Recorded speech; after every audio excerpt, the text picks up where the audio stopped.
Capítulo 1. Introducción. El hombre que pensó en la manera de asociarse con Thomas A. Edison. Desde luego, los pensamientos son cosas muy poderosas, cuando se combinan con la exactitud del objetivo, la perseverancia y un imperioso deseo de convertirlas en capital o en otros objetos materiales. Hace algunos años, Edwin C. Burns descubrió que los hombres que realmente piensan se hacen ricos. Su descubrimiento no surgió repentinamente, sino que fue apareciendo poco a poco, empezando por un ferviente deseo de llegar a ser socio del gran Edison. Una de las características principales del deseo de Burns es que era preciso. Quería trabajar con Edison, no para él. Observe con detenimiento la descripción de cómo fue transformando su deseo en realidad y tendrá una mejor comprensión de los principios que conducen a la riqueza. Cuando este deseo surgió por primera vez en su mente, Burns no estaba en posición de actuar según ese impulso del pensamiento. Dos factores obstaculizaban su camino.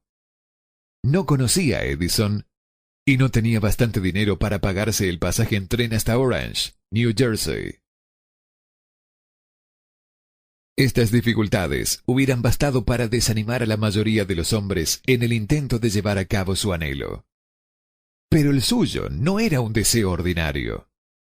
Él estaba tan determinado a encontrar una forma de llevar a cabo su sueño que finalmente decidió viajar en un tren de carga en lugar de fracasar. Burns se presentó en el laboratorio de Edison y anunció que había ido a hacer negocios con el inventor. Hablando de su primer encuentro con Burns, Edison comentaba, años más tarde, que estaba de pie ante mí, con la apariencia de un vagabundo. Pero había algo en su expresión que transmitía el efecto de que estaba decidido a conseguir lo que se había propuesto.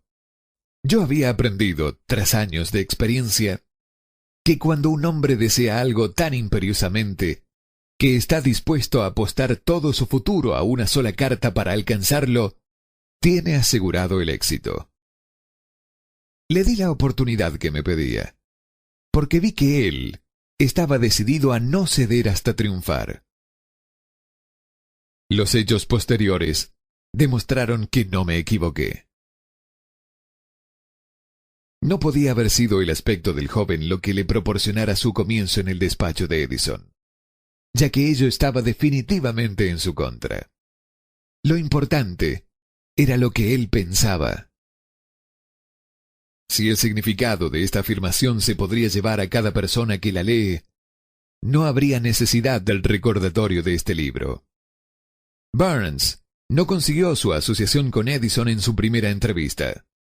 Obtuvo la oportunidad de trabajar en el despacho de Edison a un sueldo muy nominal, realizando una labor que no era significativa para Edison, pero muy importante para Burns.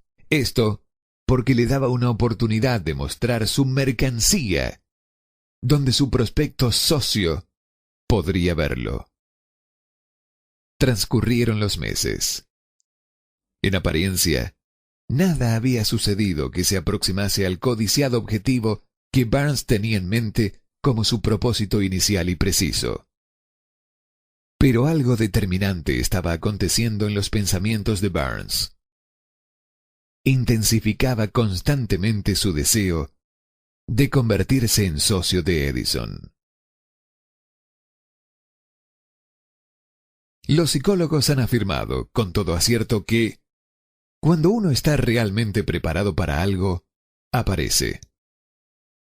Burns se hallaba listo para asociarse con Edison. Además, estaba decidido a seguir así hasta conseguir lo que buscaba. No se decía a sí mismo, vaya, ¿para qué sirve todo esto? Supongo que acabaré por cambiar de idea y probaré con un trabajo de vendedor. En cambio, se decía, he venido aquí a asociarme con Edison, y eso es lo que haré aun cuando me lleve el resto de mi vida. Estaba convencido de ello. ¿Qué historia tan diferente contarían los hombres si adoptaran un propósito definido y mantuvieran ese propósito hasta que el tiempo lo convirtiese en una obsesión? Quizás el joven Barnes no lo supiera en aquel entonces, pero su determinación imperturbable, su perseverancia en mantenerse firme en su único deseo, estaba destinada a acabar con todos los impedimentos y a proporcionarle la oportunidad que buscaba. Cuando la ocasión llegó, esta surgió de una forma disímil y desde una dirección distinta de las que Barnes había esperado. Ese es uno de los trucos de la oportunidad. Tiene el curioso hábito de asomar por la puerta de atrás y, a menudo, viene disimulada con la forma del infortunio o de la derrota temporal. Tal vez por eso hay tanta gente que no consigue reconocerla.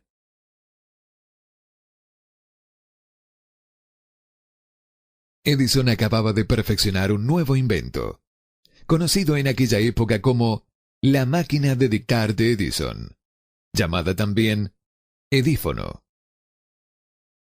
Sus vendedores no mostraron entusiasmo por el aparato. No confiaban en que se pudiera vender fácilmente. Barnes vio su oportunidad, que había surgido discretamente, escondida en una máquina extraña que no interesaba más que a Barnes y al inventor. Barnes supo que podría comercializar el artefacto de Edison. Se lo sugirió a este y, de inmediato, obtuvo su oportunidad. Vendió la máquina. En realidad, lo hizo con tanto éxito que Edison le dio un contrato para distribuirla y venderla por todo el país. A partir de aquella asociación surgió el eslogan «Hecho por Edison» e instalado por Barnes. La alianza comercial ha funcionado por más de 30 años. A partir de este acuerdo, Barnes se hizo millonario, pero también consiguió algo mucho más importante. Demostró que uno, realmente, puede pensar y hacerse rico. No tengo manera de saber cuánto dinero en efectivo reportó a Barnes su deseo. Tal vez fueran 2 o 3 millones de dólares, pero la cantidad, cualquiera que sea, se torna insignificante cuando se la compara con la posesión que adquirió en forma de conocimiento definido de que un impulso intangible se puede convertir en ganancias concretas por medio de la aplicación de principios conocidos. Barnes literalmente se pensó en asociación con el gran Edison. Se pensó dueño de una fortuna.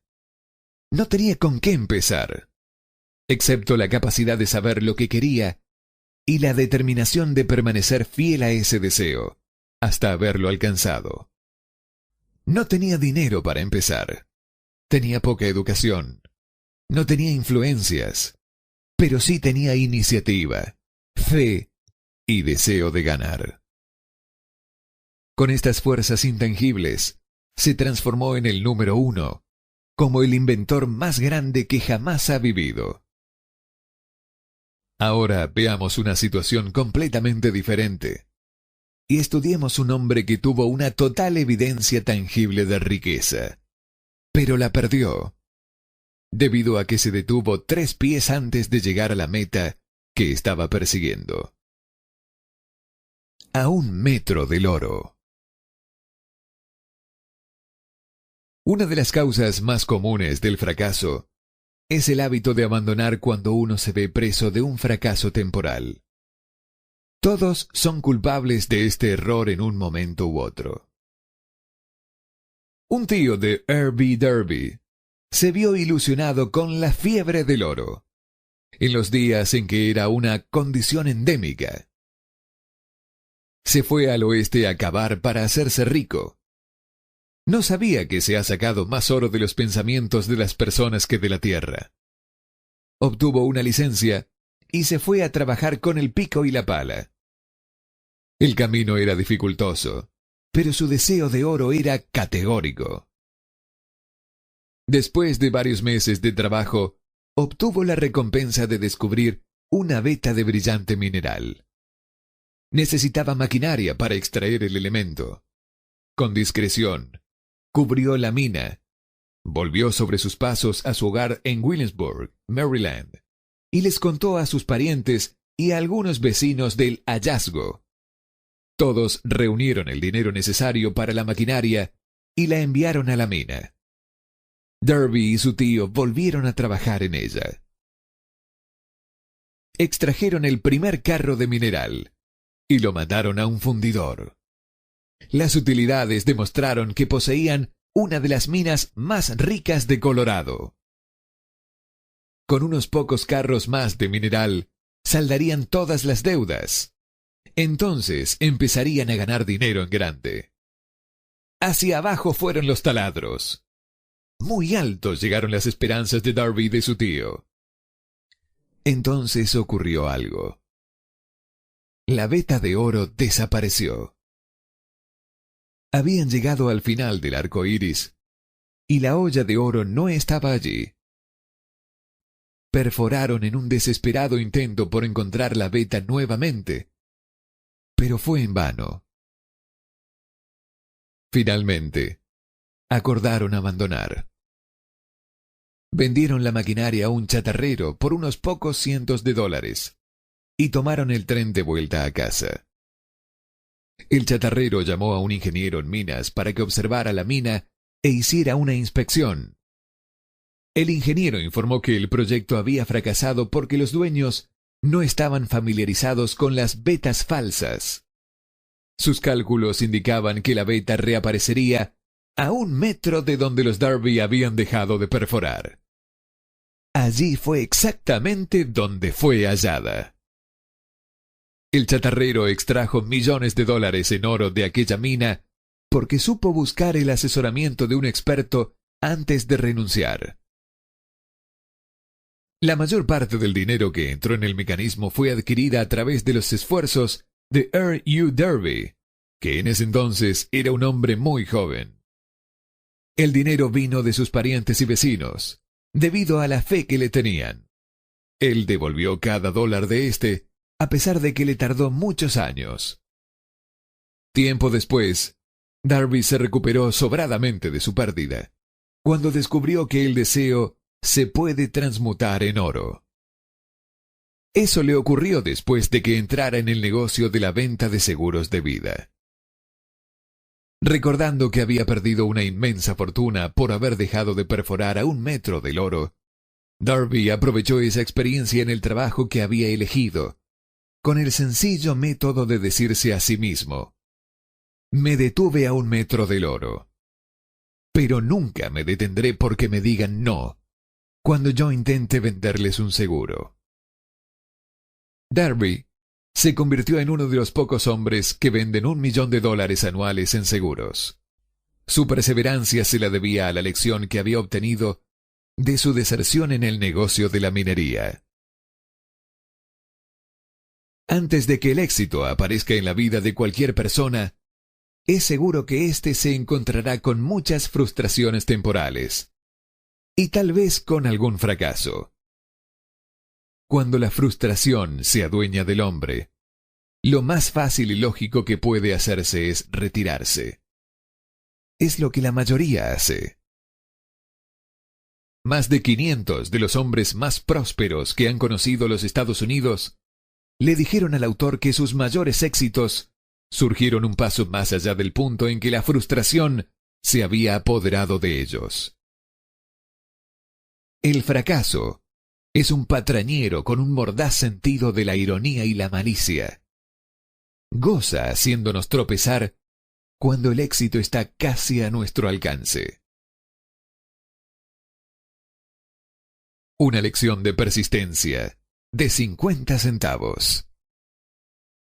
Poco después de que Darby se doctorase en la Universidad de los Tropiezos y decidiera aprovechar su experiencia en el asunto de la mina de oro, tuvo la buena suerte de estar presente en una ocasión que le demostró que la palabra no significa necesariamente no. Una tarde, asistía a su tío a moler trigo en un viejo molino. Este dirigía una gran granja, donde vivían algunos granjeros arrendatarios de color. La puerta se abrió silenciosamente, y una niña de color, hija de uno de los arrendatarios, entró y se paró junto a la puerta. El tío levantó la vista, miró a la niña y gritó con rudeza: ¿Qué quieres? Mi mamá dice que le mande 50 centavos, respondió humilde la niña. Ni hablar, replicó el tío. Y ahora vete a tu casa.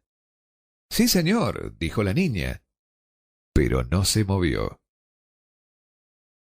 El tío siguió con su trabajo, tan ocupado que no prestó atención a la niña y no se dio cuenta de que seguía ahí. Cuando volvió a levantar la vista y la vio allí parada, gritó: «He dicho que te marches a tu casa. Ahora vete o te daré una paliza». «Sí, señor», dijo la niña, pero siguió inmóvil.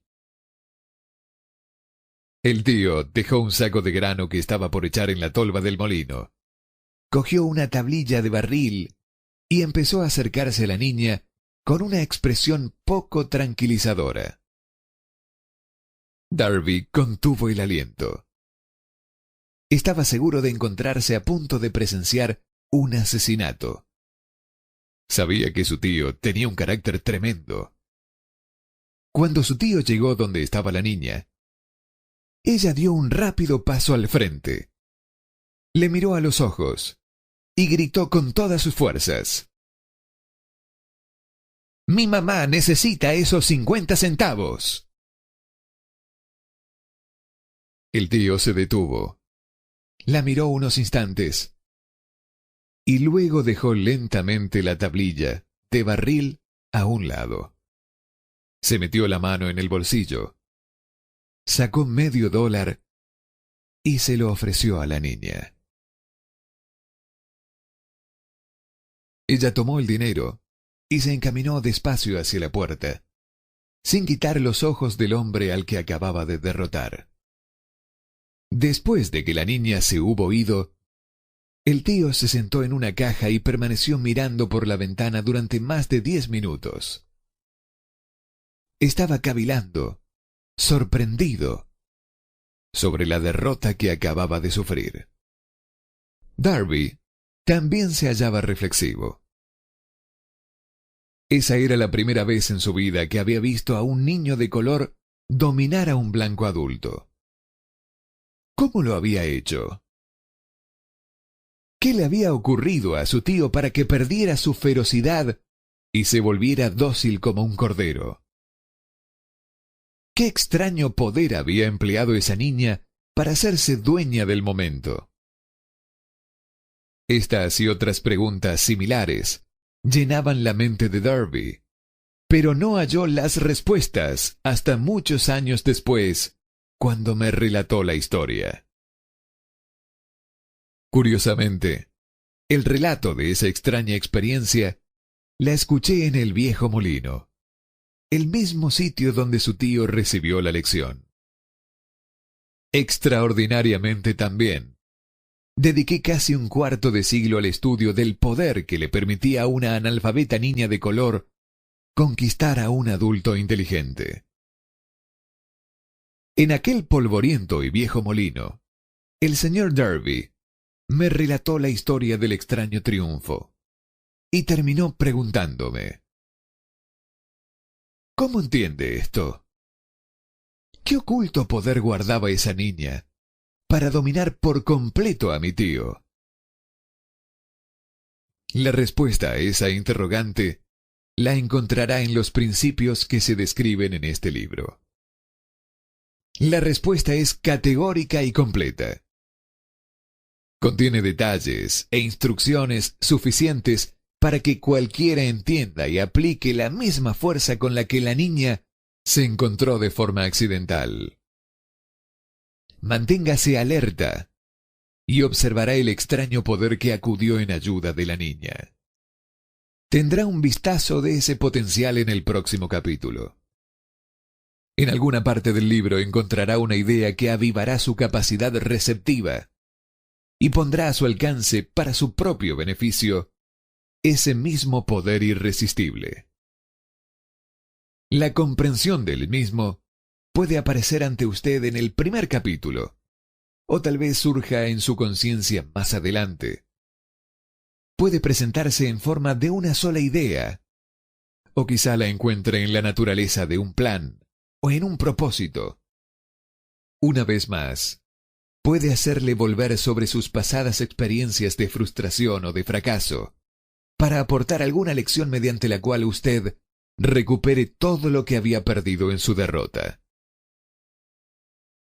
Después de haberle explicado al señor Darby el poder que la niña de color había empleado, quizás sin saberlo, él repasó de inmediato sus 30 años de experiencia en la venta de seguros de vida y estuvo francamente de acuerdo en que su éxito en ese campo se debía, en gran parte, a la lección que había aprendido de la muchacha. El señor Darby señaló: cada vez que un posible comprador trataba de deshacerse de mí, sin hacerse el seguro, yo visualizaba a la niña, parada en el viejo molino, con sus ojazos desafiantes, y me decía a mí mismo: tengo que conseguir esta venta.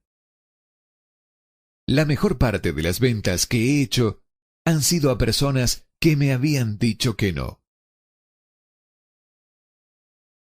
El señor Darby asimismo recordó su error al detenerse a un escaso metro del oro. Pero esa experiencia tenía una bendición oculta. Me enseñó a seguir perseverando sin importar las dificultades. Fue una lección que necesité aprender antes de lograr éxito en cualquier ámbito. Esta historia del señor Darby, de su tío, de la niña y de la mina de oro, probablemente la leerán centenares de hombres que se ganan la vida como vendedores de seguros de vida. Y el autor desea ofrecer a ellos la sugerencia de que Darby le debe a esas dos experiencias su capacidad para vender más de $1 millón anuales en seguros de vida. La vida es extraña y a menudo inestimable. Ambos, los éxitos y fracasos, tienen su origen en experiencias. Las del señor Darby fueron bastante comunes y triviales y, no obstante, contienen la clave de su destino en la vida. Por eso fueron tan importantes para él como su propia vida. Sacó partido de ellas porque las analizó y supo encontrarles la enseñanza. Pero, ¿qué pasa con el hombre que no cuenta con el tiempo ni la inclinación para estudiar el fracaso en busca del conocimiento que pueda conducirlo al éxito? ¿Dónde y cómo va a aprender el arte de convertir los errores en escalones hacia la oportunidad? Para responder a esas interrogantes, se ha escrito este libro. La respuesta se expone en una descripción de 13 principios. Mas recuerde, a medida que vaya leyendo, que la respuesta que quizás está usted buscando a las preguntas que le han hecho reflexionar sobre los misterios de la vida, puede encontrarla en usted mismo, a través de alguna idea, plan o propósito que tal vez surja en su cerebro durante la lectura. Todo lo que se necesita para alcanzar el éxito es una buena idea. Los principios descritos en este texto contienen medios y formas de crear ideas útiles. Antes de seguir adelante con nuestro enfoque para detallar estos principios, creemos que vale la pena recibir esta importante sugerencia. Cuando las riquezas empiezan a aparecer, lo hacen con tanta rapidez y en tal abundancia, que uno se pregunta dónde habían estado ocultas durante todos esos años de penurias. Esta es una afirmación asombrosa, y tanto más, Si tenemos en cuenta la creencia popular de que la fortuna premia solo a quienes trabajan mucho durante demasiado tiempo.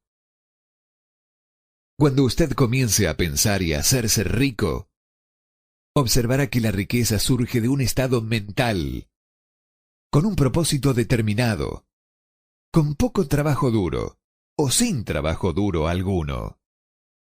Usted o cualquier otra persona puede estar interesado en saber cómo adquirir ese estado mental que atraerá la riqueza. He pasado 25 años investigando, analizando a más de 25.000 personas, porque también yo quería saber cómo los ricos llegan a ser ricos. Sin esa investigación, este libro no podría haber sido escrito. Deténgase aquí en una verdad muy significativa. La depresión financiera de 1929 continuó registrando un récord de destrucción, hasta que un tiempo después llegó al poder el presidente Roosevelt. Luego, la depresión fue desapareciendo. Al igual que cuando un eléctrico en un teatro enciende las luces tan gradualmente que la oscuridad se hace luz antes que usted se percate de ello. Así lo hizo el período del miedo en las mentes de las personas, que gradualmente se desvaneció y se convirtió en fe.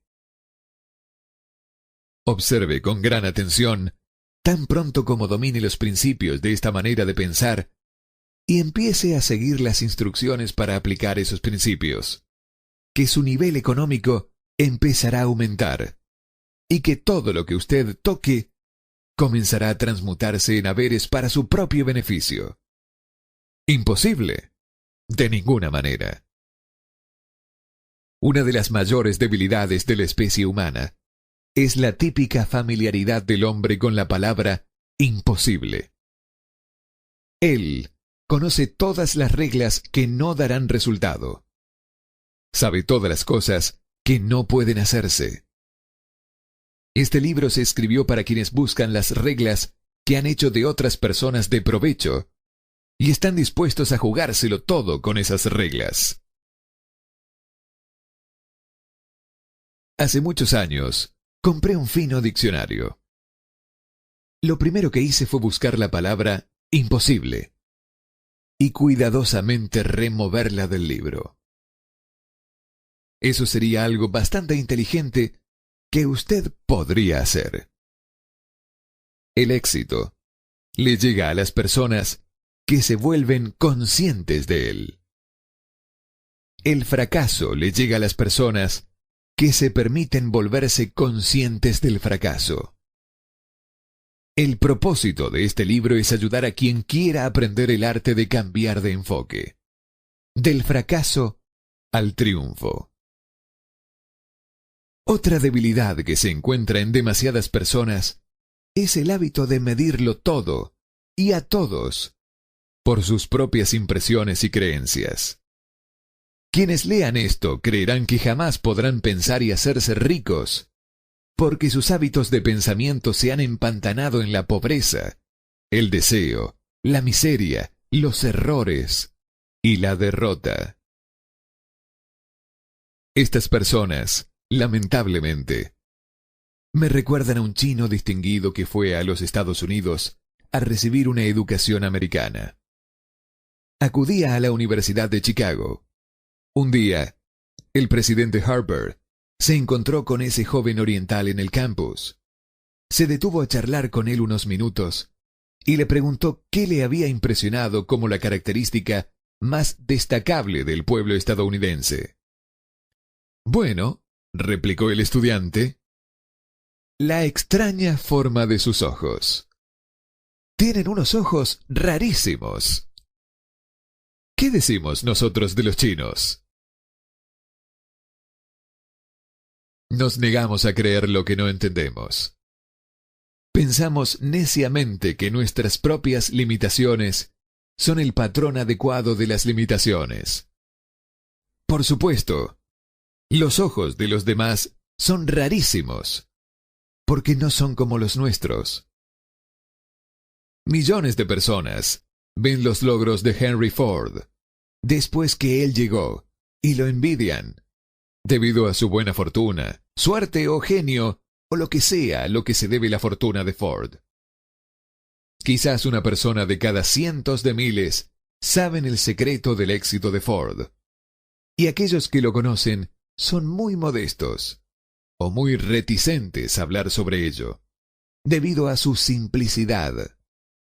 Una sola transacción ilustraría el secreto perfectamente. Hace varios años, Ford decidió producir su ahora famoso motor V8. Eligió construir un motor con los 8 cilindros alojados en un solo bloque, y dio instrucciones a sus ingenieros para que fabricaran un prototipo. El proyecto estaba ya plasmado sobre el papel, pero los ingenieros acordaron que era simplemente imposible alojar 8 cilindros en un motor de un solo bloque. «Prodúzcanlo de todas maneras», dijo Ford. «Pero es imposible», respondieron ellos. «Adelante», ordenó Ford. «Y no dejen de trabajar hasta haberlo conseguido. No importa cuánto tiempo haga falta». Los ingenieros siguieron trabajando. No tenían otra opción si querían seguir perteneciendo al equipo de Ford. 6 meses transcurrieron y nada ocurría. Pasaron otros 6 meses y todavía nada sucedía. Los ingenieros probaron todos los planes concebibles para llevar a cabo las órdenes, pero aquello parecía incuestionable. Imposible. Al concluir un año, Ford se reunió con los ingenieros, que volvieron a informarle de que no habían encontrado una manera de cumplir sus órdenes. «Sigan con el trabajo», dijo Ford. «Quiero ese motor y lo tendré». Continuaron haciendo pruebas y, entonces, como por arte de magia, el secreto quedó desvelado. La tenacidad de Ford había vencido una vez más. Quizás esta historia no esté descrita con precisión detallada, pero las circunstancias y el resultado son los correctos.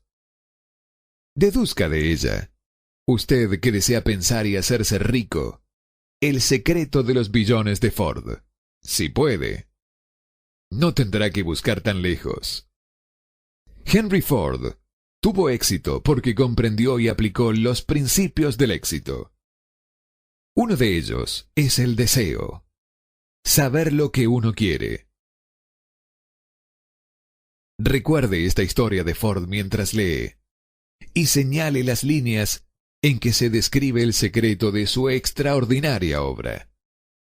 Si puede hacer esto, si usted es capaz de poner el dedo en el particular grupo de principios que hicieron rico a Henry Ford, puede igualar sus logros en casi cualquier oficio para el cual esté capacitado.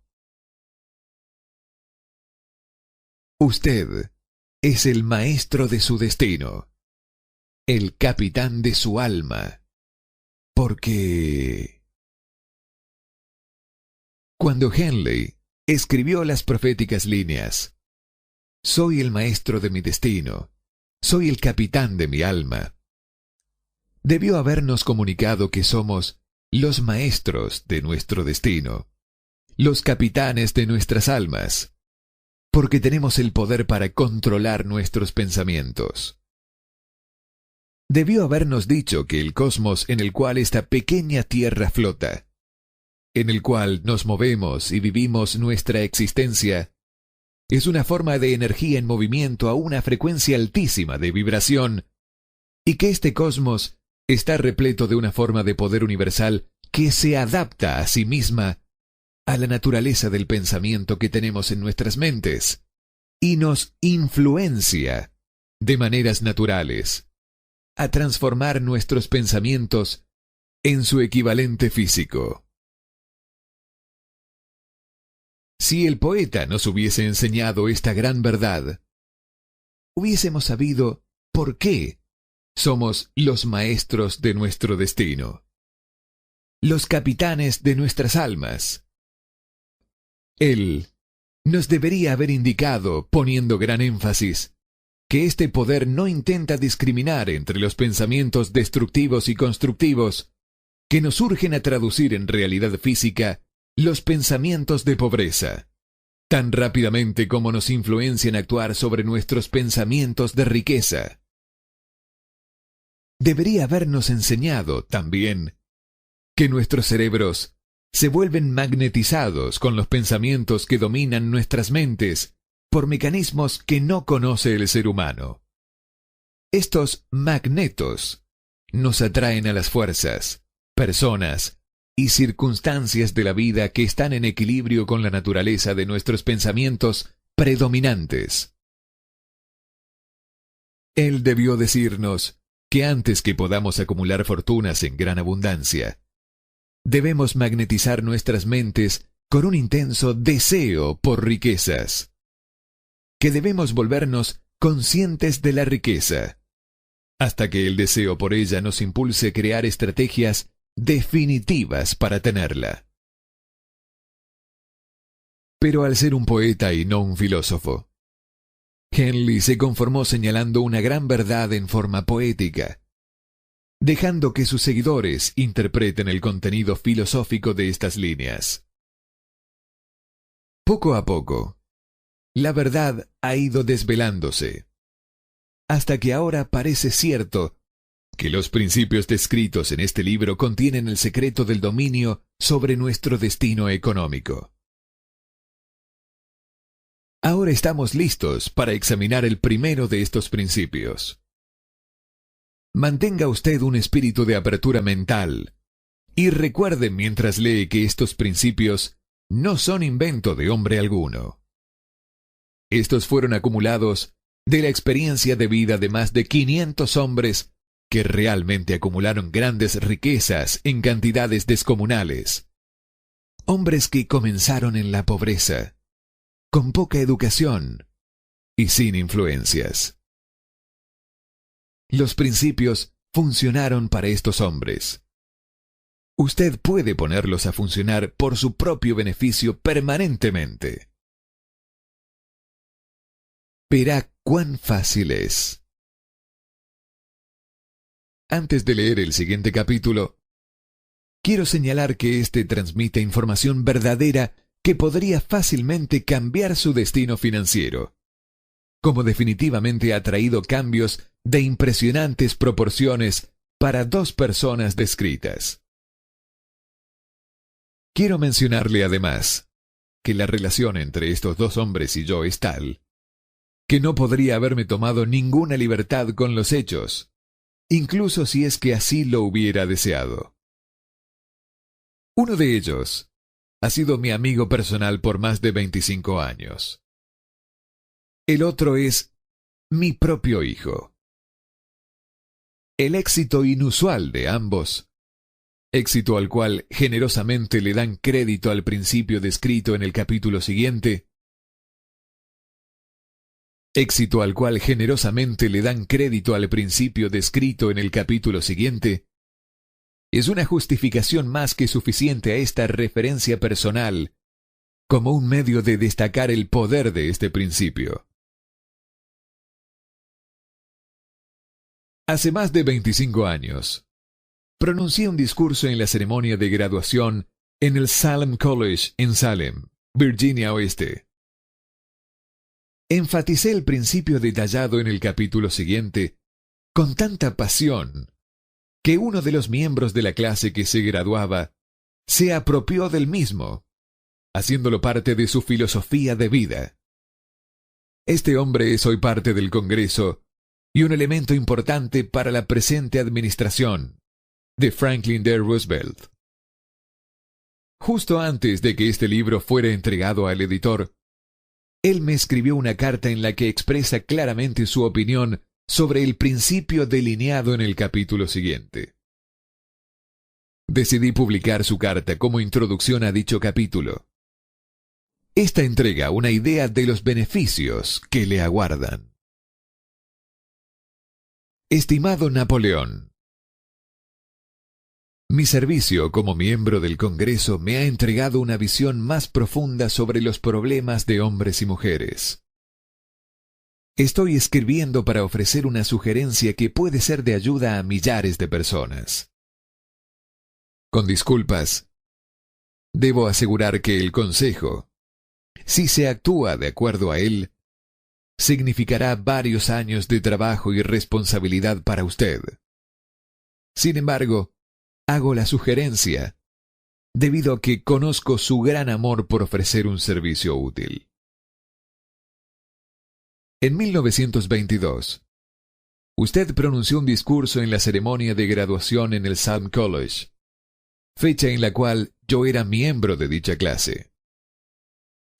En aquel discurso, usted sembró en mi mente una idea que ha sido responsable de la oportunidad que yo tengo ahora de servir a la gente de mi patria y que será responsable, en gran medida, de cualquier éxito que pueda lograr en el futuro. La sugerencia que tengo en mente es que usted ponga en un libro lo más importante del discurso que pronunció en la Universidad de Salem, para, de esta forma, darle a los ciudadanos de América una oportunidad de beneficiarse por sus muchos años de experiencia y asociación con los hombres que, por su grandeza, han hecho de América la nación más rica del planeta. Recuerdo como si fuese ayer la maravillosa descripción que entregó del método con el cual Henry Ford, con muy pocos estudios, sin $1, sin amigos influyentes, ascendió a grandes alturas. Entonces, decidí, incluso antes de que usted hubiera acabado su discurso, que me haría un lugar en la vida, sin que importara cuántas penurias tuviera que afrontar. Miles de jóvenes terminarán sus estudios universitarios este año. Y en los años venideros, cada uno de ellos estará buscando un mensaje tan alentador como el que yo recibí de usted. Querrán saber dónde ir, qué hacer, cómo lanzarse a la vida. Usted puede decírselo, porque ha ayudado a resolver los problemas de muchas personas. Si hay alguna manera posible en la que usted pudiese entregar este gran servicio, permítame ofrecerle la sugerencia de incluir en cada libro uno de sus cuadros de análisis personales, de manera tal que el lector del libro obtenga el beneficio de un completo autoinventario, señalando, tal como usted lo hizo hace muchos años atrás, exactamente qué hay en el camino al éxito. Un servicio como este proveería a los lectores una imagen completa e imparcial de sus defectos y virtudes. Significaría para ellos la diferencia entre el éxito y el fracaso. El servicio sería invaluable. Millones de personas están encarando ahora el problema de volver atrás, debido a la depresión. Y hablo por experiencia personal cuando digo que conozco que estas personas formales le darán la bienvenida a la oportunidad de contar sus problemas y de recibir sus sugerencias en busca de una salida. Usted conoce los problemas de quienes enfrentan la necesidad de comenzar desde cero. Existen miles de personas, hoy, en América, que quisieran saber cómo pueden convertir sus ideas en dinero. Gente que debe comenzar con mucha dificultad, sin financiamiento, y amortizar sus pérdidas.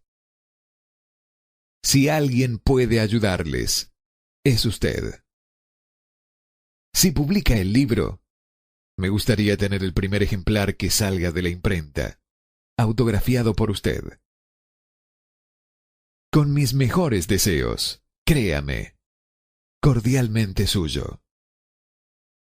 Jennings Randolph.